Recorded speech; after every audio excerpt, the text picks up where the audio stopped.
wabarakatuh. Kita ketemu lagi di podcast Kerdosi On Air Medan. Nah, kali ini kita kedatangan narasumber yang spesial, yaitu adalah ada Prof. Kiki. Halo.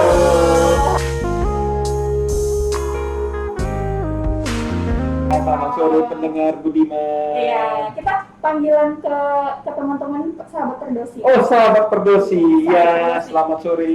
Biar kita lebih akrab dengan sahabat Kerdosi. Boleh.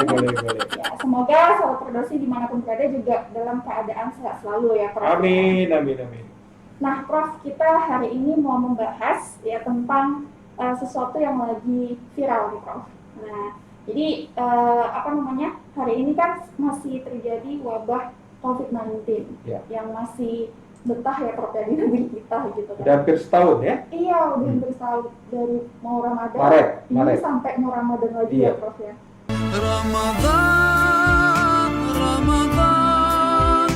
Ramadan di hati. Nah, jadi di sini yang mau kita bahaskan adalah tentang pencegahan COVID-19 bagi para penderita penyakit neurologi.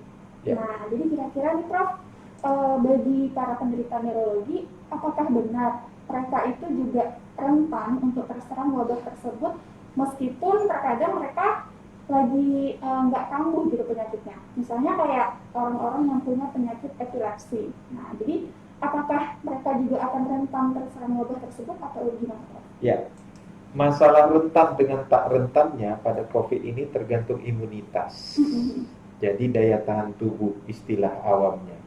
Jadi kalau daya tahan tubuh kita oke, serangan semua yang masuk, ya kan, akan dilawan oleh tubuh kita. Yang berupa yang masuk itu antigen, yang melawan itu adalah antibodi.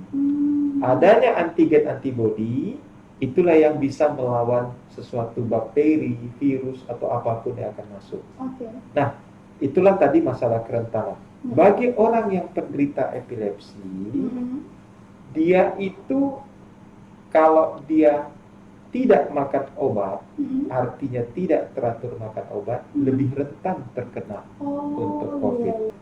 Memang, Kak Moja, beberapa penyakit rentan terhadap terjadinya suatu virus SARS-CoV-2 ini masuk. Salah satunya adalah bisa epilepsi, bisa hipertensi, bisa diabetes, atau penyakit-penyakit lain, jantung koroner, ataupun HIV. Wah, berarti tergantung imun kita juga Iya. ya, Prof ya. Iya. Kalau imun kita kuat, ya mungkin bisa aja kita nggak rentan Iya. terserang tersebut. Nah, oke, jadi kalau untuk pencegahannya sendiri nih, Prof, Iya. ada perbedaan nggak pencegahan bagi para penderita penyakit neurologi ini juga? Ya, perbedaannya hanya satu. Bagi orang-orang yang sudah terkena virus daripada COVID ini, dia harus makan obat. Oke. Terutama sekali obat-obat antivirus. Oke. Banyak sekarang namanya remdesivir atau yang lain-lain turunannya. Untuk yang lain-lain itu sama. Kalau dia ada penderita hipertensi, tentu harus makan obat antihipertensi. Iya. Kalau dia ada gula, tentu harus makan obat gula. Kalau dia ada penderita epilepsi, tentu dia harus makan obat epilepsi. Itulah dia sebenarnya. Jadi perbedaannya itu hanya COVID-nya aja, virus COVID-nya aja. Harus ada treatment ke sana. Berarti untuk meminum obat itu sendiri harus rutin, nggak boleh Harus rutin. nggak boleh tinggal ya? Nggak boleh tinggal. Nah, kadang-kadang yang payahnya Kak Moja, omak-omak kita atau nenek-nenek kita. Nah, itu dia, Prof. Masalahnya kadang-kadang kelupaan minum obat. betul. Istilahnya apa Kak Moja? Pikun. Pikun. Jadi dia harus makan obat antihipertensi, ditaruh anaknya, lupa. Akhirnya tensi naik, daya tahan tubuh turun, kenalah dia COVID. Itu Jadi dia gampang masuk si COVID ini. sebenarnya. Makanya kita harus perhatikan sekali bagi orang-orang yang sepuh di atas 60 tahun. Iya, benar. Tetap kita ingatkan, tetap kita jaga nenek kita, omak kita. Betul. Janganlah banyak-banyak kita bawa keluar. Kalau boleh, sekarang yang terbaik adalah kena sinar matahari, Kak Moja. Pagi-pagi ya, Dok, ya? Pagi-pagi kena sinar matahari, karena sinar matahari itu protektif untuk pencegahannya salah satunya. Iya, iya. Berarti itu sahabat Firdausi bagi yang punya nenek yang emaknya udah umur mungkin Di atas 60 tahun biasanya, ya. Oh, itu harus benar-benar dijaga banget ya, Pak, Iya. ya. Harus diingetin obatnya rutin diminum seperti itu. Oke, nah jadi kalau misalnya udah terserang wabah tersebut, gimana cara pengobatannya, Prof? Ya. Supaya, dan ada nggak tips-tips supaya mereka juga yang udah terkena ini, yang kayak misalnya yang lansia tadi ya, Prof, ya, itu nggak takut untuk berobat gitu, Iya. Prof? Jadi nggak usah takut pendengar daripada Firdausi Cabang Medan. Sahabat Firdausi, Prof. Sahabat Firdausi. Ya. Yang pertama, kalau dia penderita sudah terkena, yang pertama sekali sebelum dia terkena itu swab tentunya. Kalau dia sudah terkena, apakah isolasi mandiri atau dia harus di rumah sakit?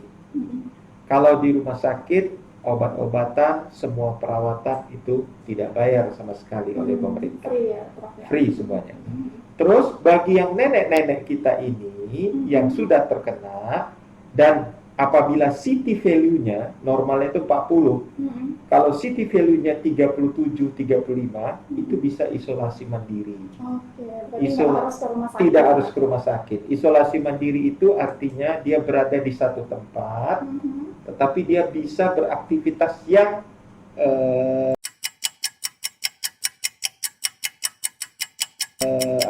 terbatas. Oke, berarti Sekitar di rumah lingkungannya. gitu. Iya. Kenapa dikatakan terbatas? Dia tidak boleh keluar. Kalau dia mau keluar pun harus kena sinar matahari. Dan kalau dia pun keluar, risiko orang yang kena droplet, misalnya orangnya ada satu kena SARS-CoV ya, ingusan, kena terhirup oleh seorang, itu dia akan terkena. Langsung ya, Prof, ya. Rentan. Makanya isolasi mandiri. Jadi oleh pemerintah itu ada 5M. Apa aja itu? Apa itu, Prof? M yang pertama. M yang pertama harus memakai masker. Masker, betul. Masker itu jangan lupa kemanapun. Yang kedua, tetap mencuci tangan dengan air yang mengalir. Jangan lupa pakai sabun ya, Prof. Jangan lupa pakai sabun. Pakai sabun. Kenapa? Karena kalau kita cepat sekali, virus itu masih ada lengket. Dan itu air harus mengalir. Oh gitu. Iya. Yang ketiga, menjaga jarak. Jadi kita harus menjaga jarak. Jadi ada yang bilang 2 meter, ada yang bilang 3 meter. Oh gitu. Ya, itu macam-macam variasi. Yang keempat, mungkin menghindari mobilisasi. Jangan rame-rame kita ke rumah Kak Moja. Oke. Jadi Saya nggak terima tamu. nggak terima tamu lagi. Jadi harus dibatasi.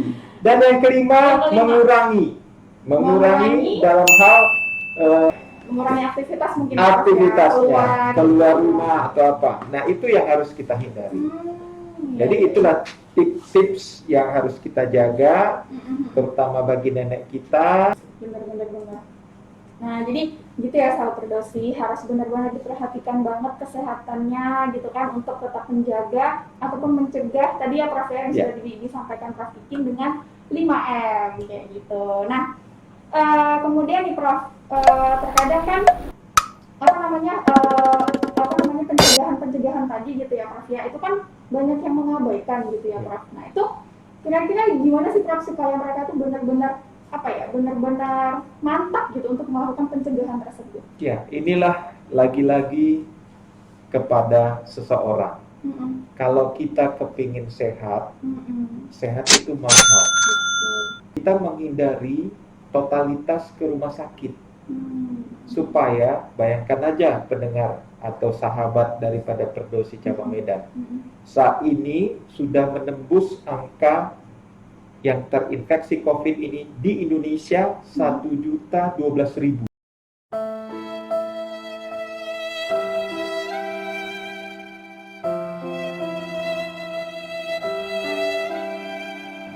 Dan itu kalau saya lihat tadi pagi itu urutan pertama di Asia Tenggara. Indonesia.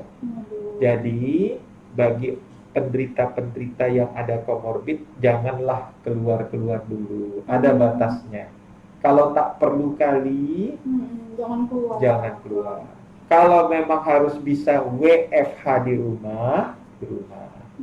Terus yang kedua, tetap juga harus periksakan diri juga kesehatan. Jangan saking takut keluar-keluar, tak tahu dia penderita misalnya hipertensi, Iya. penderita misalnya gula, atau orangnya obes, gemuk. Nah, itu dia harus Iya, benar. diperhatikan. Dan yang terakhir berdoa. Karena penyakit ini kalau sudah terkena akan melibatkan paru-paru dan semuanya, endotel pembuluh darah terkena. Nah, jadi Kak Moja dan teman-teman dan sahabat ingat kesehatan itu mahal harganya. Jadi sayangilah diri kita. Sayangilah Prof, diri ya. kita. Wah, Masya Allah nih. Dan tadi jangan lupa juga untuk terus berdoa ya. Iya, Mohon terus berdoa. perlindungan Ada sama namanya Allah. iman, aman, takwa. It's the motherfucking Eagle Double G. Snoop Dogg. Masya Allah, keren banget. Harus ada imannya, aman kita, dan kita bertakwa. Iya, serahkan sama Allah ya. Serahkan sama Allah. Masya Allah. Nah,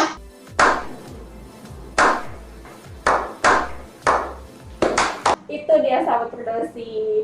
Jadi terima kasih Prof. Terima kasih, udah Kak Moja. sharing-sharing ilmu Terima kepada kasih sahabat semua. Perdosi. Dan bagi sahabat Perdosi, jangan lupa jika kalian menyukai video ini untuk like, comment, and share video-video di channel ini. Dan jangan lupa juga kita punya Instagram nih Prof. Yang harus di follow Bagus sama sekali. sahabat Perdosi. Terima kasih. Iya, ada Instagram di @perdosi Medan 2019 dan juga Facebook Perdosi Medan yang nanti akan muncul di sini. Oke, terima kasih banyak Prof. Terima kasih. Sebelum kita tutup, Iya. saya punya challenge nih buat Prof. Apa itu?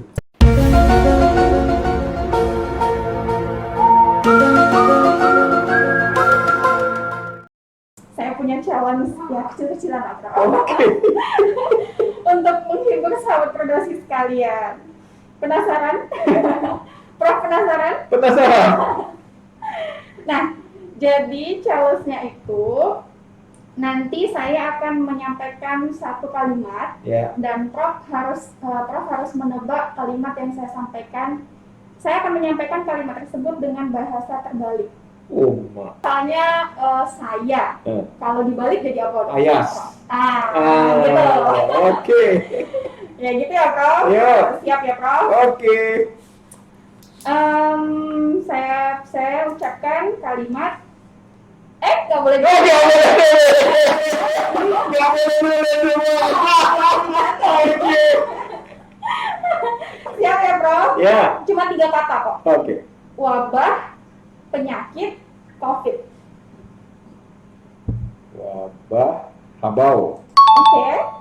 penyakit, tinyak, Salah. COVID, COVID. Oke, yang kedua salah. COVID. COVID, divok. Iya. Jadi yang benar Iya. dan COVID. Oke. Terima kasih sekali lagi Prof. Terima kasih sama-sama. Terima kasih sahabat Perdosi. Sampai ketemu Sehat-sehat lagi di kita. podcast selanjutnya. Assalamualaikum warahmatullahi wabarakatuh. Waalaikumsalam warahmatullahi wabarakatuh.